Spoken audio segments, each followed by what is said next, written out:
Ação Bíblica, uma obra missionária com mais de 100 anos e igrejas comprometidas com a Palavra de Deus.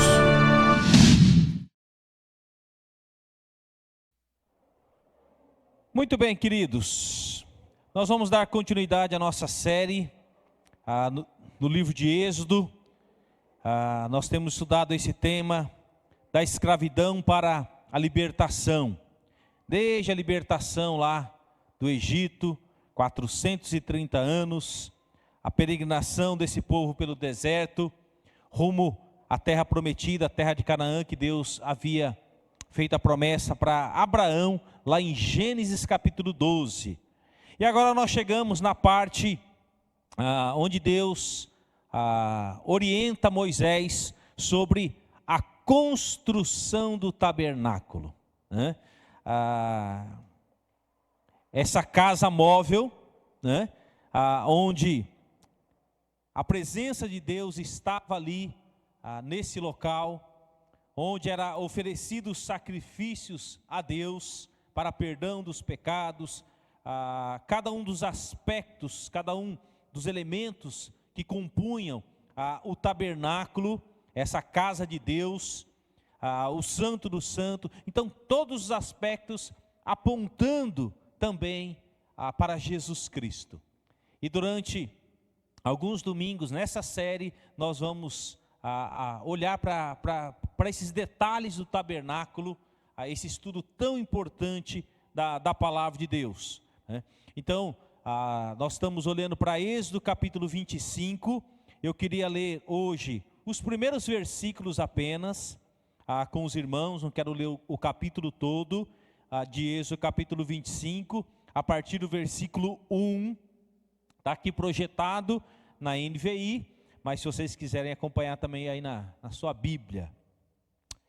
Disse o Senhor a Moisés: diga aos israelitas que me tragam uma oferta. Receba-a de todo aquele cujo coração o compelir a dar. Essas são as ofertas que deverá receber deles: ouro, prata e bronze, fios de tecido azul, roxo e vermelho, linho fino, pelos de cabra, peles de carneiro tingidas de vermelho, couro, madeira de acácia, azeite para iluminação, especiarias para o óleo da unção e para o incenso aromático, pedras de ônix e outras pedras preciosas para serem encravadas no colete sacerdotal e no peitoral. E farão um santuário para mim, e eu habitarei no meio deles. Faça tudo como eu lhe mostrar, conforme o modelo do tabernáculo e de cada utensílio. Até aqui a leitura. Então nessa primeira parte nós vemos então a oferta dada de coração ao Senhor para a construção do tabernáculo. A todos aquelas doações específicas seriam preparadas para a construção do tabernáculo que estaria no deserto junto com o povo. E toda vez que esse tabernáculo fosse desmontado e levado para outro lugar, eles deveriam montar novamente como especificado pelo Senhor. E o que é lindo do tabernáculo, que durante o dia tinha uma coluna de nuvem, porque lá no Santo do Santo a presença de Deus estava ali, e naquele lugar santíssimo ali somente entrava o sumo sacerdote uma vez por ano, no chamado Yom Kippur, o dia da expiação, né? Então a nuvem durante o dia ela ficava em cima do Santo dos Santos, e à noite a palavra de Deus fala que uma coluna de fogo ficava em cima do tabernáculo, né? Então tanto a nuvem como o fogo mostrando a presença de Deus. Deus está no meio do seu povo. No meio do seu povo. E isso deveria causar em todos os israelitas temor e tremor. Deus está conosco. O Deus que nos libertou da escravidão do Egito tem caminhado conosco, tem nos guiado por esse deserto, tem suprido nossas necessidades e também tem disciplinado aqueles que têm sido incrédulos, têm duvidado do poder e da grandeza de Deus. Só para vocês terem uma ideia, toda aquela geração que sai do deserto, do Egito, toda aquela geração, ela vai morrer no deserto, por conta da incredulidade. Somente 2 pessoas não vão morrer no deserto e vão entrar na terra de Canaã: Josué e Calebe, junto com a próxima geração, os filhos e os netos dessa primeira geração. Por que eles morreram no deserto? Por que eles não entraram na terra? Porque eles foram incrédulos. Eles duvidaram. Mesmo vendo as manifestações do poder de Deus, eles duvidaram. E sabe, queridos, muitas vezes nós como cristãos também, que já experimentamos do poder, da graça, da misericórdia de Deus, muitas vezes, quando nós enfrentamos dificuldade, você também pode manifestar no seu coração incredulidade, dúvida, do poder e da grandeza de Deus. Que Deus nos guarde de termos um coração incrédulo, de um coração que duvida do agir de Deus nas nossas vidas, mesmo diante daqueles assuntos que, humanamente falando, parece impossível. Para o nosso Deus não há impossíveis em todas as suas promessas. Então, em Êxodo 25, nós encontramos um dos momentos mais significativos da história de Israel. Deus instrui Moisés a construir o tabernáculo, o lugar onde sua presença habitaria no meio do povo. E essa passagem não apenas revela a intenção divina de estar próximo do seu povo, mas também apresenta detalhes minuciosos sobre os elementos que deveriam compor esse santuário. Deus foi muito claro com Moisés, especificando cada detalhe da construção desse tabernáculo. Hoje nós vamos falar sobre essas ofertas voluntárias e nós vamos olhar para alguns desses aspectos que é dito aí sobre essas ofertas. Então o texto começa com Deus ordenando a Moisés que peça ofertas ao povo de Israel. Mas essas ofertas deveriam ser dadas de coração. Assim como nós também, filhos de Deus, hoje, quando nós ofertamos ao nosso Deus, o nosso dízimo, a nossa oferta, quando nós ofertamos a nossa vida a Deus, como sacrifício para Deus, tem que ser de coração. Tem que ser de coração. Deus não se agrada de ofertas que nós oferecemos a Ele, que não seja de coração, seja por obrigação. Deus se alegra quando nós ofertamos de coração.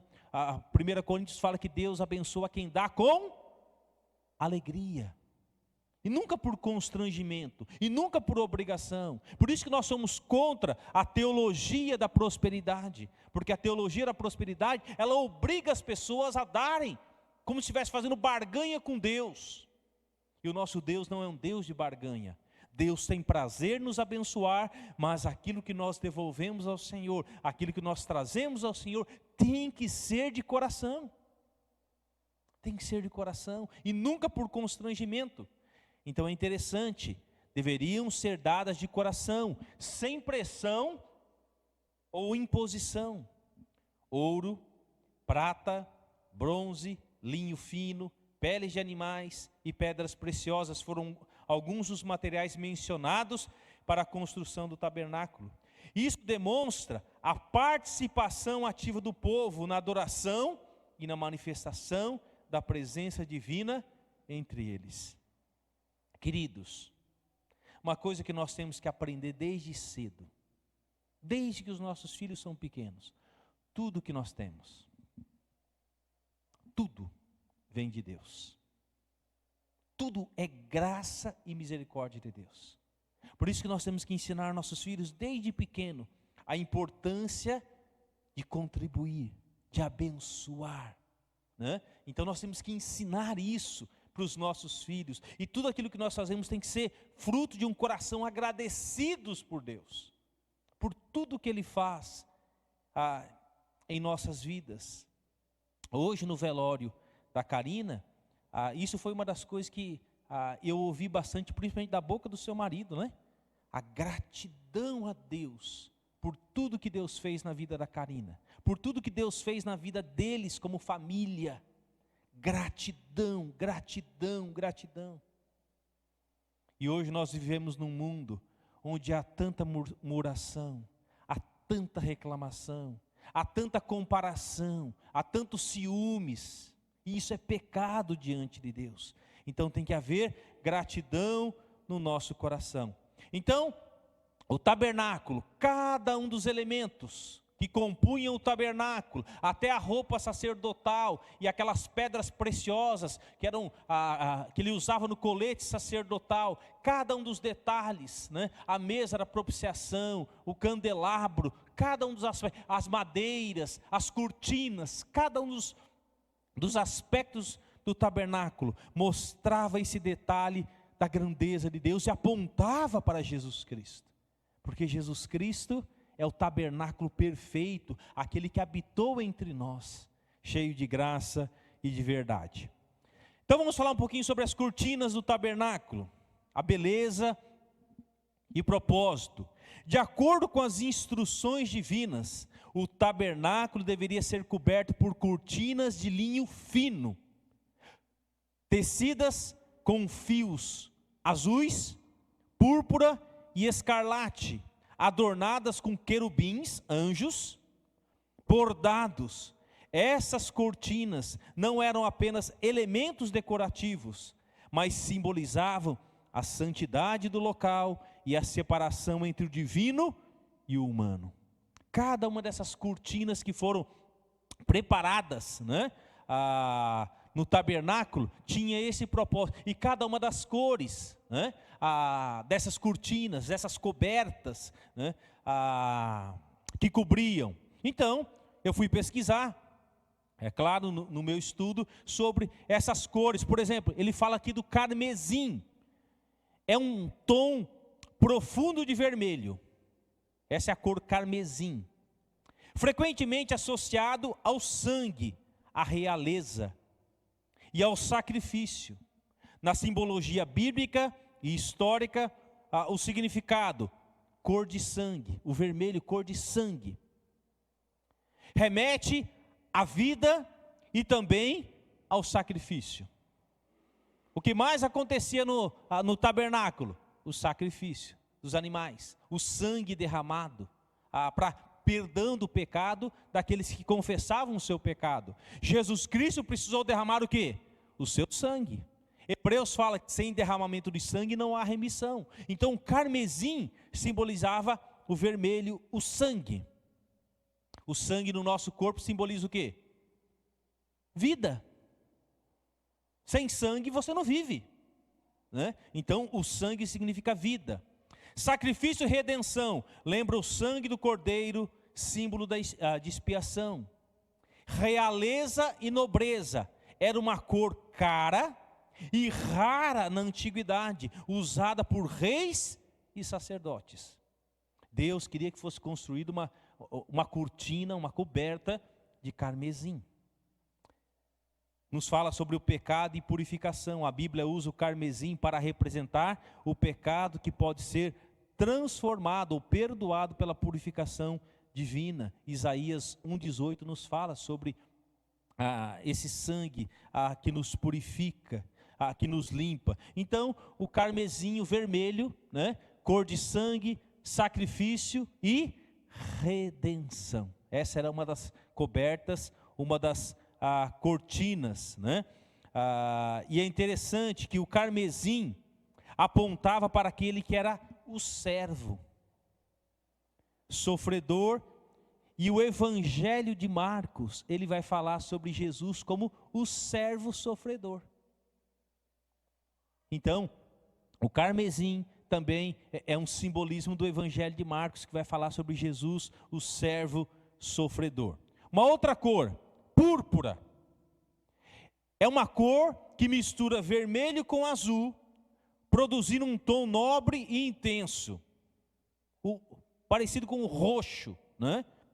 A simbologia bíblica e histórica, ela possuía significados profundos. Primeiro, realeza e autoridade. Apenas reis, príncipes e pessoas de alta posição usavam púrpura, pois era uma cor rara e cara de produzir. Somente a realeza, né? Sacerdócio e santidade. No tabernáculo e nas vestes sacerdotais, Deus ordenou o uso de púrpura junto com outras cores sagradas. Está lá em Êxodo 26:1. Então, na roupa do sacerdote tinha a cor púrpura. Tá? Riqueza e honra. Mulheres nobres, como a mulher virtuosa de Provérbios 31, vestiam-se de púrpura.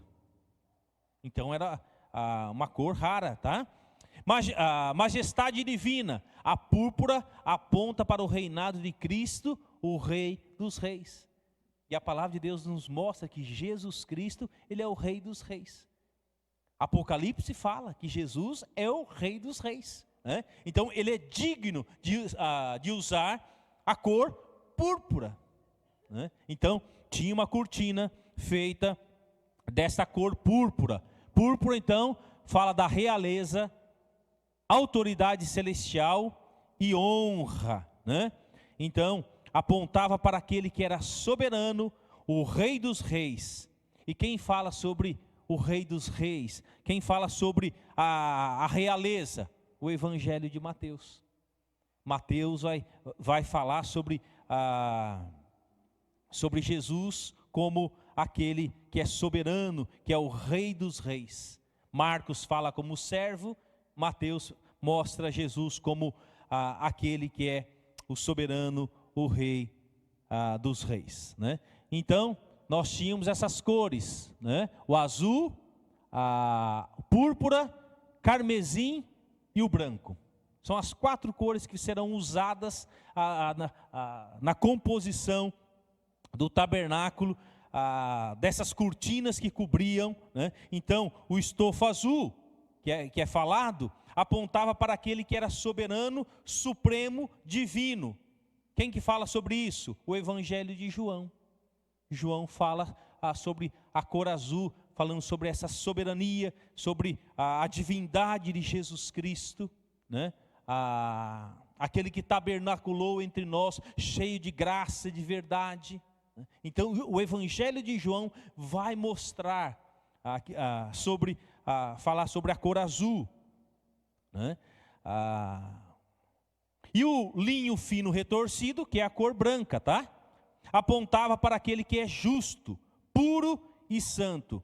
E a mensagem do Evangelho de Lucas vai falar sobre essa santidade, essa pureza de Jesus Cristo. Então cada dessas cores apontam para um dos evangelhos que foram escritos: Mateus, Marcos, Lucas e João, tudo falando a respeito de Jesus Cristo. Cada uma dessas cores que foram usadas no tabernáculo, coberta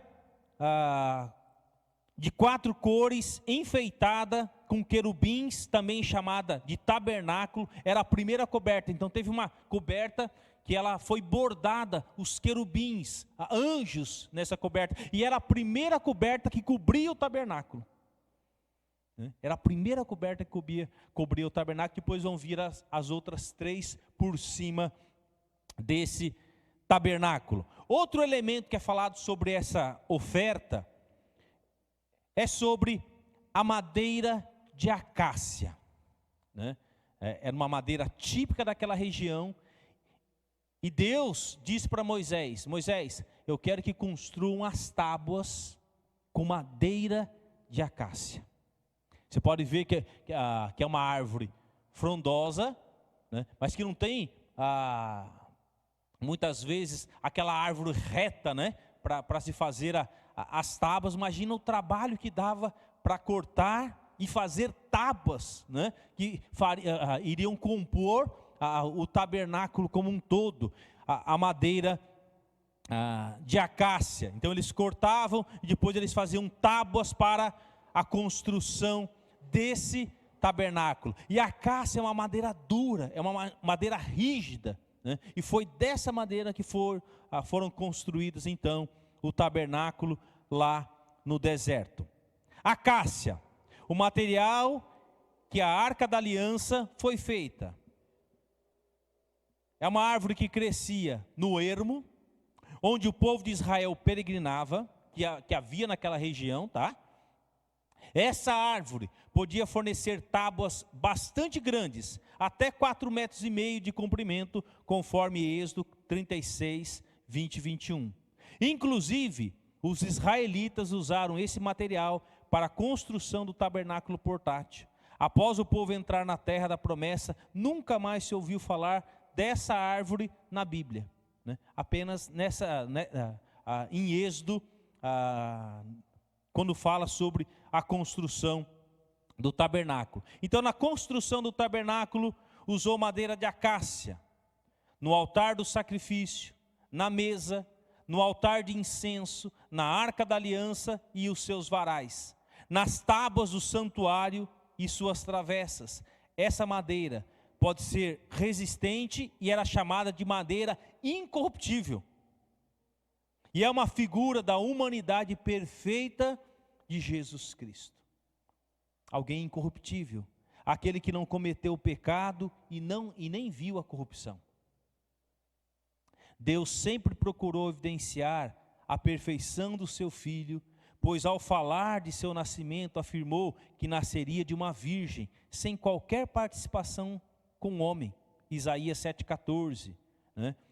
Diante de Maria disse: descerá sobre ti o Espírito Santo, e o ente santo que há de nascer será chamado Filho de Deus. Então a madeira indicava também o lado humano de Jesus, mostrando que ele chorou, sentiu fome, sede e cansaço, que dormiu e antes de escolher seus discípulos, orou a noite toda, né? Então, a madeira de acácia.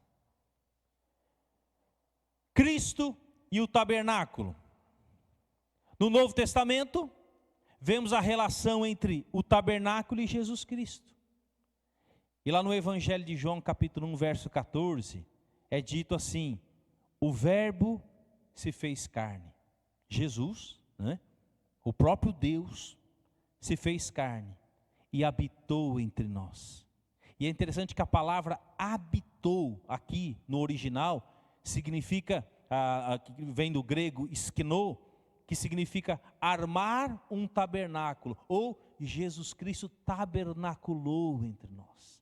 Assim como o tabernáculo no Antigo Testamento tinha sua importância da presença de Deus, Jesus Cristo é o verdadeiro tabernáculo que habitou entre nós. Isso indica que Jesus veio cumprir o papel do tabernáculo, sendo Ele próprio o lugar onde encontramos Deus Pai.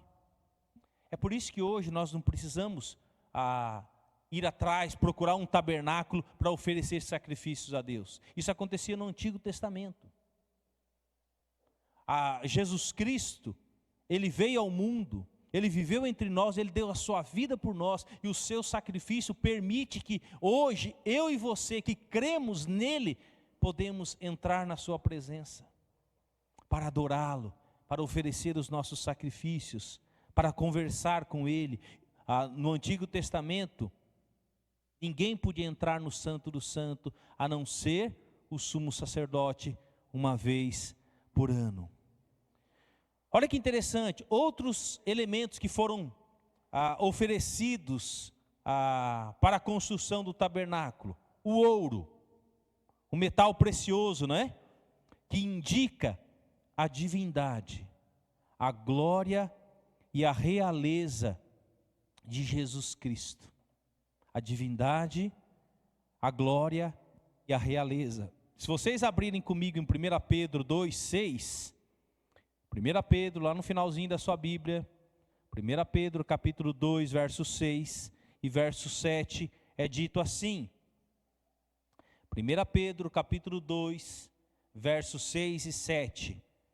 Pois assim é dito na Escritura: eis que ponho em Sião uma pedra angular, escolhida e preciosa, e aquele que nele confia jamais será envergonhado. Portanto, para vocês, os que creem, esta pedra é preciosa, mas para os que não creem, a pedra que os construtores rejeitaram tornou-se a pedra angular e uma pedra de tropeço e uma rocha que faz cair. Então Jesus Cristo, Ele é a pedra preciosa. Então, o ouro fala da divindade. E vocês vão ver que todas as partes do tabernáculo, toda a madeira de acácia, ela era revestida de ouro. Se a madeira fala sobre a humanidade, quando ela era revestida de ouro, fala sobre a divindade. Ela era coberta pelo ouro, revestida pelo ouro, por esse metal precioso. Outro metal precioso que é falado é sobre a prata.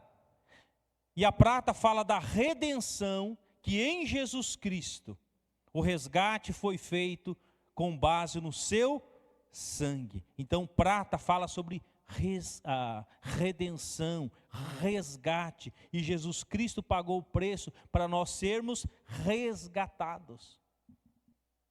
Então a prata fala sobre resgate. E o bronze, um outro elemento, ou o cobre, metal resistente ao fogo, refere-se à justiça e ao julgamento de Deus imputado ao seu Filho Jesus Cristo. Então, bronze, cobre, fala sobre fogo, fala sobre justiça, e Jesus Cristo um dia virá para aplicar a sua justiça sobre a terra. Nós sempre falamos que a justiça é cega, A justiça dos homens é falha. Possivelmente você já foi injustiçado por muitas vezes, por N situações. Mas Jesus Cristo, Ele é o verdadeiro juiz. E Ele virá e Ele aplicará a sua justiça. Então o bronze na Bíblia se refere à justiça, ao julgamento de Deus sobre a terra. É um metal que resiste ao fogo. E a Bíblia, em vários versículos das Escrituras, fala que o próximo julgamento de Deus sobre a terra vai ser com fogo. Diferentemente do que aconteceu lá em Gênesis 6, que Deus destruiu a terra com água, pelo dilúvio, salvando somente a família de Noé. Mas a palavra de Deus, em muitos versículos, fala que o juízo de Deus virá através do fogo. O fogo provará. E o apóstolo Paulo fala que as nossas obras serão provadas também pelo fogo. Se é madeira, o que acontece no fogo? Queima. Se é palha, o que acontece? O que o fogo faz com a palha? Queima. Madeira, queima. E as pedras preciosas? Agora, a pergunta é: o que nós estamos enviando? Madeira, feno, palha ou pedras preciosas? Porque tudo aquilo que fazemos será aprovado pelo fogo. Então, por isso que homem nenhum pode se vangloriar. Eu aqui no palco, vocês conhecem o meu exterior e o meu coração. Só Deus conhece o nosso coração. Muitas vezes eu posso fazer uma grande performance no palco, mas ser um hipócrita, não viver aquilo que a palavra de Deus diz para mim viver. Eu posso ser um péssimo marido, um péssimo pai, um péssimo cidadão, alguém que rouba, que mente, que fala mal. Toda essa atitude um dia será julgada. Todos nós seremos julgados. E diante do justo juiz, ninguém escapa. Por isso que somente o sangue de Jesus nos purifica de todo pecado. Eu sempre digo que verdadeiro arrependimento não é quando você chora. Verdadeiro arrependimento é quando você muda. Quando você muda. E a verdadeira transformação, a verdadeira mudança começa no coração. Por isso que a palavra de Deus fala sobre tudo que se você deve guardar, guarda o teu coração. Porque é dele que procedem as fontes da vida. Você faz o que faz por aquilo que está no seu coração. Se você mente, é porque é aquilo que está no seu coração. Se você fala mal dos outros, porque é aquilo que está no seu coração. Se você rouba, é porque é aquilo que está no seu coração. Então, meus queridos, a palavra de Deus nos fala sobre a justiça de Deus. E Jesus Cristo pagou um alto preço. O justo morrendo pelo injusto para nos conduzir a Deus. E todas as nossas obras serão julgadas, serão provadas pelo fogo. E aí? O que vai sobrar ao final dessa purificação? O que são pedras preciosas? É tudo aquilo que eu e você fazemos, que traz glórias a Deus. São almas salvas. É um testemunho de vida transformado, em que as pessoas olham para a sua vida e falam, eu vejo Jesus Cristo na sua vida, nas suas atitudes, no seu comportamento. Eu posso ser apenas um religioso de final de semana, que vem à igreja, que levanta a mão, que chora, que oferta. Mas ao sair dessa porta, como Paulo pregou muito bem domingo passado, né, falando sobre a unidade, nós podemos sair daqui para fora e não termos atitude de amor, de compaixão, de misericórdia. Eu posso viver uma vida extremamente egoísta ao longo da semana só pensando em mim. Ou pensando em receber curtidas nas redes sociais. Talvez os seus seguidores, as pessoas que você segue, os seus influenciadores, talvez nem Jesus Cristo seja o seu influenciador. Talvez os seus influenciadores digitais sejam outros. Então, meus queridos, lembre-se disso. O bronze fala sobre justiça e julgamento. E Deus há de julgar as nossas obras. Hebreus 12, 29. Livro de Hebreus, capítulo 12, verso 29, é dito assim. Hebreus 12, verso 29. Pois nosso Deus é fogo consumidor.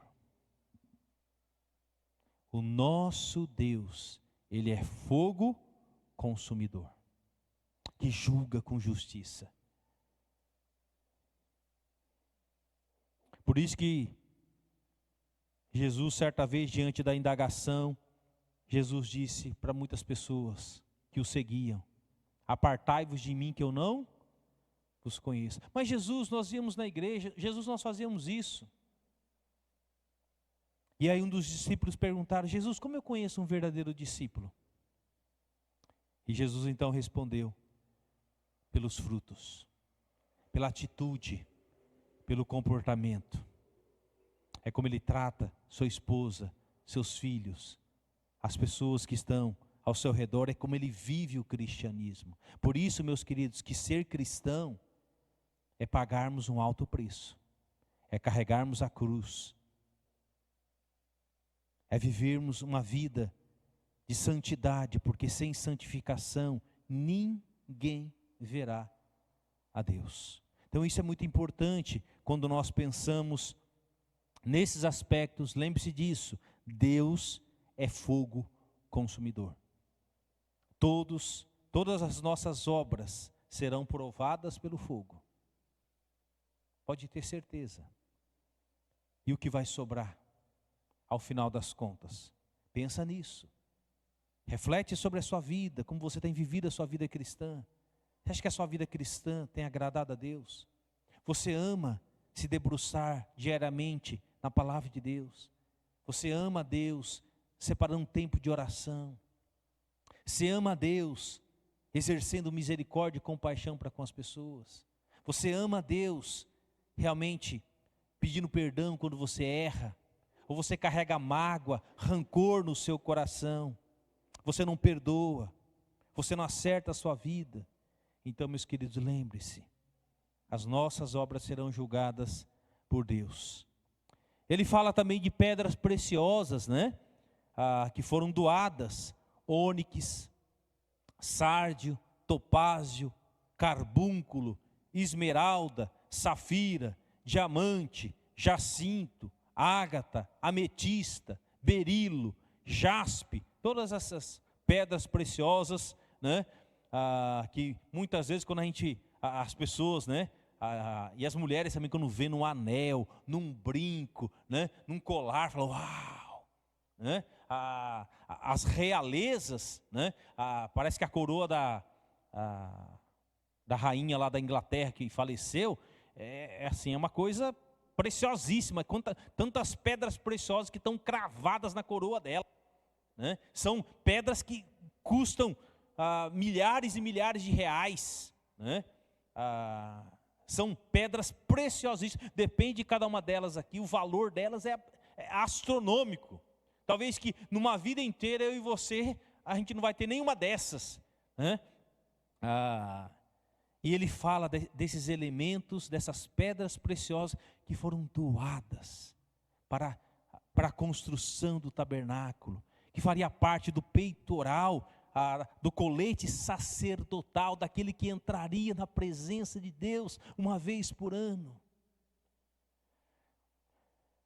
E essas pedras preciosas, meus queridos, elas também apontam para o Filho de Deus, cuja beleza e preciosidade se revela aos pecadores como um dom inefável, como um presente, né?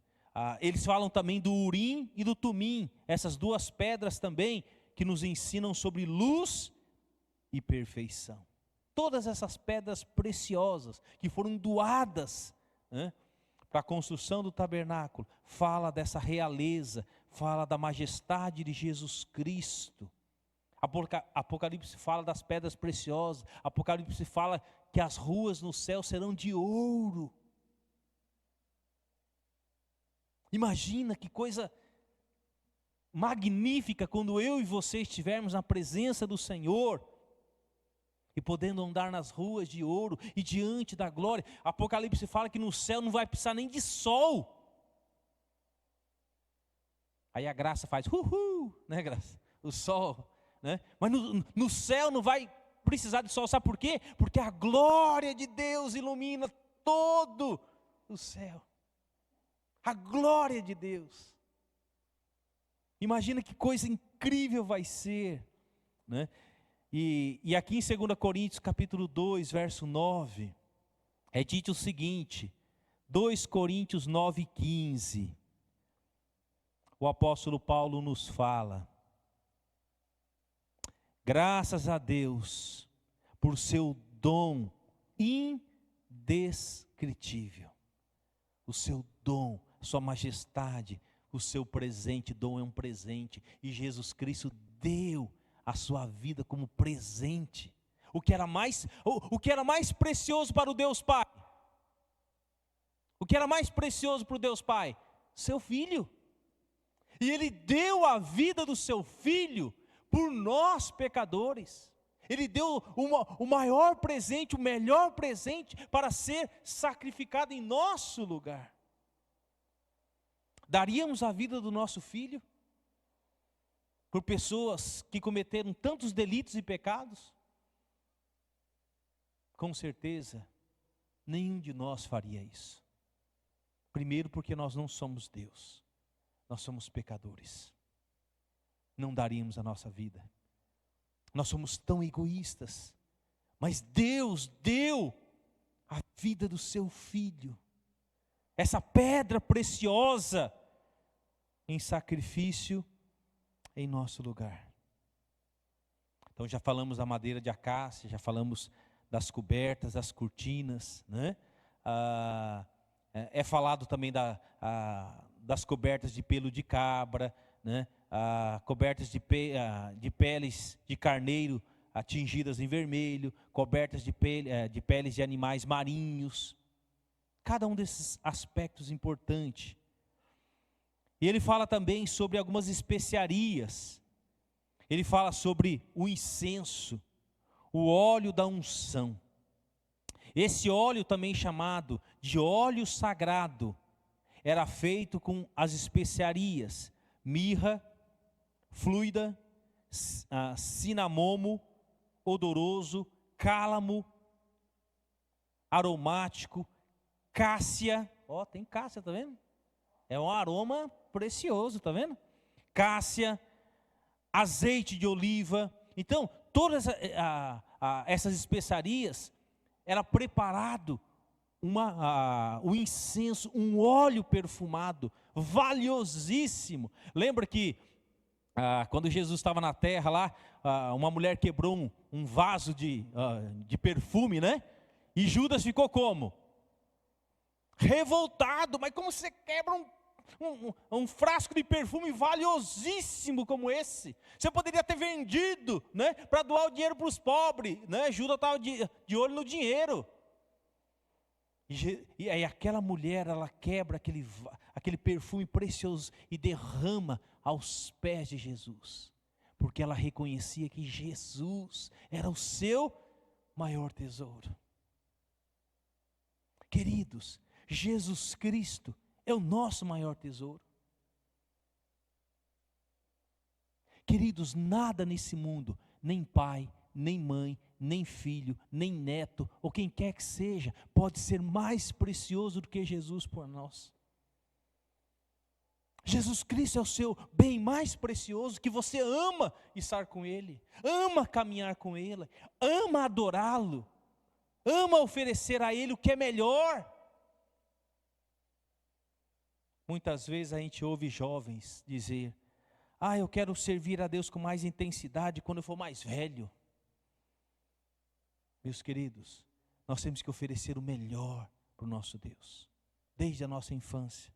Porque na medida que nós vamos ficando mais velhos, nós vamos tendo maior dificuldade de locomoção, de visão, dor nas costas, dor no joelho. Não que isso nos impeça de servir a Deus. Não, em nenhum momento da nossa fase de vida vai nos impedir de servir a Deus. Eu conheço, por exemplo, idosos que não podem muitas vezes sair de casa, estão limitados a uma cadeira de roda ou uma cama. E aí você pergunta para essas pessoas, e elas falam: eu tenho um ministério preciosíssimo, hoje eu não posso sair mais daqui, mas eu posso orar. Eu posso orar. E é um ministério incrível dessas mulheres de oração. Oram, contribuem, muitas vezes fazem bordados, né, para serem vendidos, para abençoar pessoas. Queridos, todas as fases da nossa vida, nós podemos servir ao nosso Deus.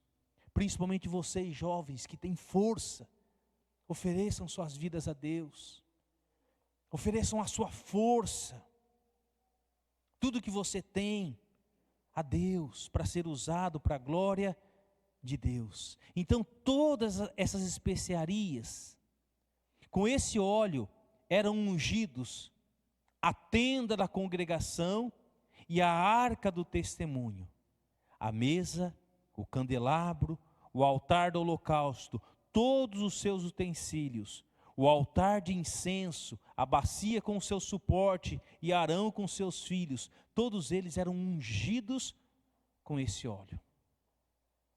Tem nada a ver com os óleos de unção que é falado nos nossos dias. Você vai lá na Conde de Sarzedas lá, você vê um monte de óleo lá, não tem nada a ver com aquilo que é especificado aqui no Antigo Testamento, e a importância desse óleo da unção.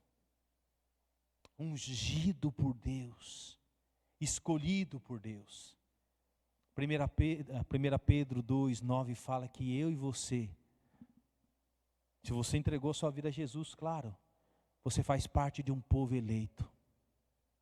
Você também é um sacerdote real. Você faz parte de uma nação santa, um povo de propriedade exclusiva de quem? De Deus. A minha vida não pertence mais a mim, pertence a Ele. Olha só que privilégio que nós temos. Nós somos sacerdotes de Deus, ou sacerdotisas de Deus. Sabe para quê? O versículo termina: para proclamar as grandezas de Deus. Você tem proclamado as grandezas de Deus? Ao seu vizinho, aos seus parentes, aos seus colegas de trabalho, lá na escola, aos seus filhos. Você tem proclamado essas grandezas? Porque se você não tem proclamado, talvez ainda você não seja um sacerdote, ou você não entendeu o que é ser um sacerdote de Cristo, estando ao seu serviço. O incenso sagrado. Esse incenso era feito com as especiarias, substâncias odoríficas, estoraque, ônica, gálbamo e sal, puro e santo. Tais especiarias eram escolhidas e transformadas em incenso sagrado, seguindo rigorosamente as instruções de Deus. As especiarias falam da fragrância de Cristo, de sermos o bom perfume de Cristo. Não é gostoso quando você sente um perfume agradável? Ai, que perfume gostoso, né? Você fala, ninguém gosta de cheiro de CC, né? Que cheiro ruim, né? Quando a pessoa está cheirando mal, você não gosta. Mas quando a pessoa está cheirando, nossa. E a palavra de Deus fala que eu e você temos que ser o bom perfume de Cristo. Por onde passarmos, as pessoas falam, nossa, que cheiro agradável. Ou, que pessoa agradável. É estar com essa pessoa. Aí eu pergunto para nós, somos nós agradáveis? Somos nós bom perfume de Cristo por onde passamos? Ou será que o nosso pecado está cheirando azedo, podre, em que onde nós chegamos as pessoas querem distância da gente, ou tem nojo? E a palavra de Deus fala que esse perfume, esse incenso que era aceso continuamente no tabernáculo, esse perfume que subia aos céus e que agradava as narinas do nosso Deus. E é lindo pensar que Apocalipse fala que as nossas orações são o quê? Como um incenso, como um perfume, sobe até a presença de Deus. Será que realmente as nossas orações sobem diante de Deus como um perfume agradável? Ou será que as nossas orações são orações egoístas, são orações que buscam a Deus somente nos momentos difíceis? Ou será que nós temos prazer de falar com Deus, e que as nossas orações sejam como esse incenso aromático, né? Essas especiarias que eram feitos, este incenso sagrado que era aceso e que continuamente estava aceso, levando esse perfume até as narinas do nosso Deus. E é interessante, né, que as nossas narinas, elas sentem, né? Lembra que uma das comorbidades do Covid era o quê? Alguns perdiam o quê? Paladar e perdiam o quê? O cheiro, né? Não sentiam o cheiro. E as pessoas que tiveram essa sequela, era terrível. Porque elas não sentiam o cheiro das coisas. Então, às vezes o feijão estava queimando lá no fogão, cheirando queimado, né? E a pessoa, você não está sentindo o cheiro do feijão queimando? Não, porque as narinas foram afetadas pelo Covid. Pessoas perderam o paladar, não sentiam o sabor da comida.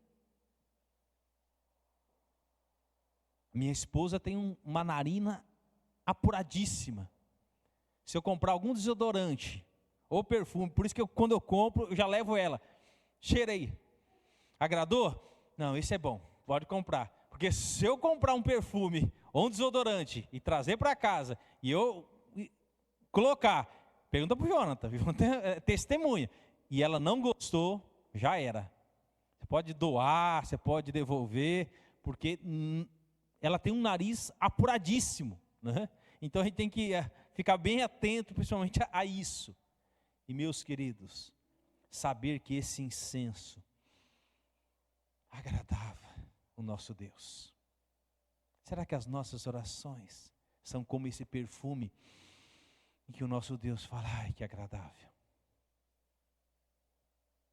Ou será que o nosso perfume é cheiro de morte? Cheiro de cadáver? O cadáver, a pessoa quando morre, por isso que ela tem que ser enterrada o mais rápido possível. Porque dali, a partir do momento que ela morre, já começa o processo da decomposição, né? Putrefação. E começa a feder. Que as nossas orações não sejam isso, meus queridos. Mas sejam como um perfume que Deus... Ai, que prazer de ouvir a oração. E esse incenso era usado para isso. Para nós caminharmos para o final. Queridos, hoje, não precisamos de uma tenda física para nos aproximarmos de Deus, como era o tabernáculo no Antigo Testamento. Graças ao sacrifício de Cristo, temos acesso direto ao Pai.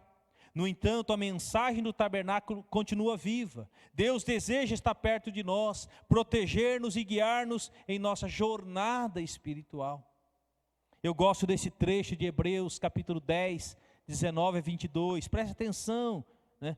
Leia comigo. Portanto, irmãos, tendo plena confiança para entrar no Santo dos Santos. No Antigo Testamento era somente o sumo sacerdote. E o autor de Hebreus está dizendo que nós temos confiança para entrar no Santo dos Santos pelo sangue de Jesus, por um novo e vivo caminho que Ele nos abriu por meio do véu, isto é, do seu corpo. Lembra quando Jesus morre? O véu do tabernáculo, do templo, o que acontece? É rasgado de cima a baixo, ou seja, liberando o acesso à presença de Deus. Temos, pois, um grande sacerdote sobre a casa de Deus. Sendo assim, preste atenção, aproximemo-nos de Deus. De que maneira? Coração sincero. Segundo, com plena convicção de fé. Se aproximar de Deus com fé, acreditando que Ele pode fazer. O milagre, o que for. Sincero coração, convicção de fé, tendo os corações o quê? Aspergidos ou purificados, né? De uma consciência culpada e tendo nossos corpos lavados com água pura. O sacerdote, antes de oferecer o sacrifício, tinha bacia com água. E ele se lavava e ele se purificava. Antes de oferecer o sacrifício a Deus. O sangue de Jesus é o que nos purifica. E hoje nós temos este livre acesso para se aproximar diante de Deus com coração sincero, com plena convicção e fé. E para encerrar, o tabernáculo não foi idealizado pelo homem. Quem planejou foi Deus e foi Ele mesmo quem mostrou o modelo para Moisés. A ordem foi bem clara. Tudo tinha que ser feito segundo o modelo. Deus chama os obreiros a serem empregados na construção de seu santuário. Esse projeto divino foi construído, e a Bíblia destaca pelo menos 2 homens, Bezalel e Aholibe. Talvez você nunca ouviu falar desses 2 nomes, mas esses 2 homens receberam de Deus uma capacidade tal para o quê? Trabalhar nos detalhes da construção do templo. Do candelabro. Não era só jogar no ouro, derreter o ouro lá e o negócio saía, não. Tinha que ser trabalhado, preparado e feito exatamente como Deus queria. Exatamente. Imagina o temor e o tremor desses homens de fazer alguma coisa que não era exato aquilo que Deus tinha falado como modelo, esses homens se dispuseram. E sabe o que Deus fez? Os capacitou. E você pega todos os personagens da Bíblia que se dispuseram diante de Deus, sabe o que ele fez? Deus capacita. Sabe o que Deus fez com uma tranqueira como eu? Imperfeita? Ele tem capacitado. Não é a minha capacidade. Não é porque eu consigo falar bem na frente, não. Deus pega pessoas imperfeitas, quando se dispõe nas suas mãos, e Ele capacita. Ele transforma. Então não tenha medo de se consagrar a Deus. Não tenha medo de se colocar à disposição de Deus. Deus vai te capacitar e Ele vai te usar como usou esses dois personagens ali. Homens divinamente escolhidos e capacitados por Deus. E para encerrar, abram lá em Êxodo, todo mundo, abra lá em Êxodo 35, 30 até o 36. Vamos ler juntos e encerrar. Êxodo 35, versículo 30.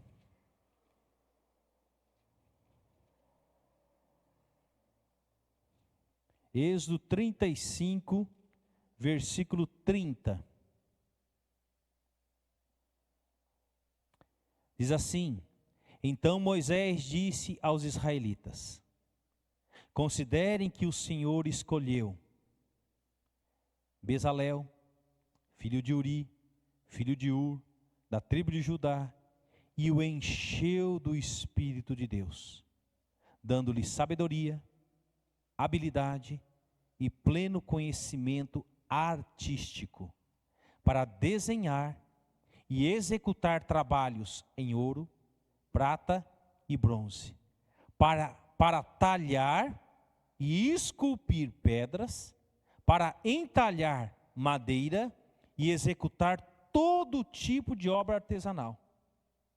Deus concedeu tanto a ele como a Aiolibe, filho de Aizamaque, da tribo de Dan, a capacidade de ensinar outros. A todos estes deu habilidade para realizar todo tipo de obra, como artesãos, projetistas, bordadores de linho fino e de fios de tecido azul, púrpura, escarlate e como tecelões. Eram capazes de produzir e executar qualquer trabalho artesanal. Não é lindo? Deus escolheu eles, capacitou eles. E sabe o que é lindo que o texto fala? Eles também escolheram outros e foram o quê? Ensinando, discipulado. Eles foram transmitindo o seu conhecimento, né? É que nem o João, trabalha lá com as plantas lá. Aí o João tem alguém do lado dele e o João vai ensinando. Ah, como que você arranca essa raiz, como você planta isso aqui, faz isso aqui. E Deus é aquele que nos capacita para poder o quê? Ensinar. Se coloca nas mãos de Deus. Se coloca nas mãos de Deus e fala: Deus, eu quero consagrar, eu quero colocar minha vida nas tuas mãos. Você vai ver o que Deus vai fazer em você e através de você. Foi essa oração que eu fiz lá em 1988. Num quartinho de um bairro pobre lá do Livieiro, ajoelhado no meu quarto, e eu falei para Deus, eu tinha 16 anos. Falei: Senhor, eu quero colocar minha vida nas tuas mãos. Eu não sei ler direito. Eu sou muito fraco nos estudos. Senhor, eu não tenho nada que oferecer, mas eu quero me consagrar a Ti. E ali Deus começou a trabalhar na minha vida. Se hoje eu estou aqui, porque lá atrás eu me coloquei nas mãos de Deus. E eu te desafio nessa noite. Coloque a sua vida nas mãos de Deus, não importa a idade que você tenha. Você vai ver o que Ele vai fazer através da sua vida, né? E através de você, assim como Ele fez com esses dois homens, para trabalhar na execução de todos os detalhes do tabernáculo. Cada coluna, cada altar, cada detalhezinho de bordado, né? Cada aspecto. Ali estava a mão desses dois homens e daqueles que eles ensinaram a fazer também. Não é lindo?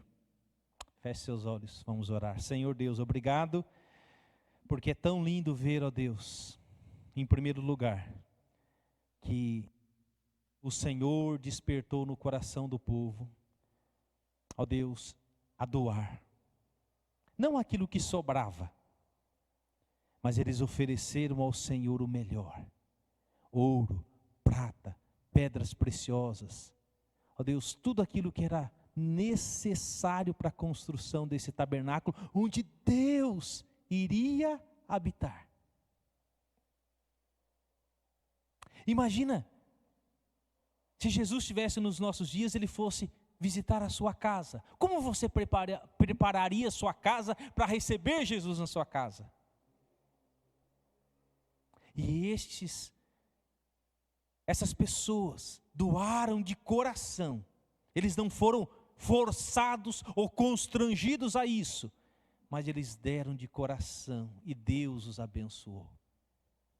Cada um dos aspectos, na construção desse tabernáculo, dessa casa de Deus onde o Senhor habitaria, e o Senhor capacitou, ó Deus, esses dois personagens, que talvez muitos aqui nunca ouviram falar desses dois personagens, Bezalel e Aholibe, pessoas que foram capacitadas, cheias do Espírito, para trabalhar com qualquer tipo de obra.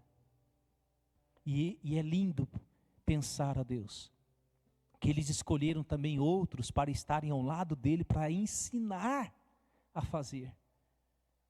Ó Deus, em nome de Jesus, que cada um consagre a sua vida ao Senhor. E veja o que o Senhor vai fazer em nós e através de nós. O Senhor vai fazer uma grande obra, ó Deus. E muitos verão e glorificarão a Deus pela grande obra que Ele tem feito através da sua vida. Será que quando nós partirmos desse mundo, as pessoas que estiverem lá no nosso velório vão dizer: aqui está um homem, aqui está uma mulher, temente a Deus, que entregou sua vida a Jesus e que realizou uma grande obra enquanto estava vivo? Ou será que no dia do seu velório, quase ninguém vai estar lá, porque a sua vida não impactou a vida de outras? Você viveu para si mesmo, você foi egoísta, você não viveu em santidade, e as suas obras serão provadas pelo fogo, e tudo aquilo que não presta vai ser queimado. Que nós possamos enviar para o nosso Deus pedras preciosas, que diante do fogo elas não se acabam. Nos ajude, Senhor, nos transforme, em nome de Jesus. Amém.